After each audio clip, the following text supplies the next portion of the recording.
Pemirsa kasus demam berdarah denggi DBD ring Kabupaten Karangasem keuningin incap ring pengawet war sekali tali selai. Selami bulan Januari katureksain penyatusan kasus DBD ring Karangasem.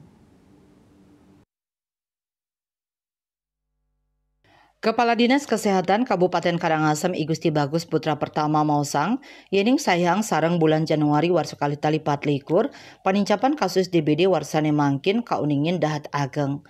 Nanging nenten kantos manggin kramo sani sede.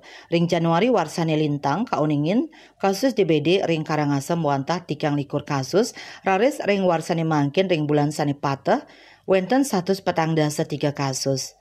Pertama ngawawahin ageng nyani kasus DBD ring pengawit warsani mangkin sangkadeng pengerau sasih kaon sani nenten janten.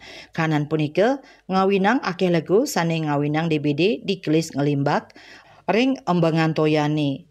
Saking kanan inucap kasus DBD pinih akeh kepanggih ring Kecamatan Karangasem, utamanya ring widangan perkotaan padat penduduk. Raris, ring Kecamatan Abang taler akeh kepanggih kasus DBD. Sani tiosan kekantenang akidik. Indik yuse sani pinih akeh keni DBD punike, pantaraning kalih dase kantos petang dase warse. Raris yuse kantun alit-alit, nenten akeh kepanggih. Pai ketandani sampun nglaksana yang fogging, ring widangan genah ngelimbak nyane kasus DBD, sah ngicenin pangruhan majang keramani, mangdani state ngerakse kebersihan, ring widangan suang-suang.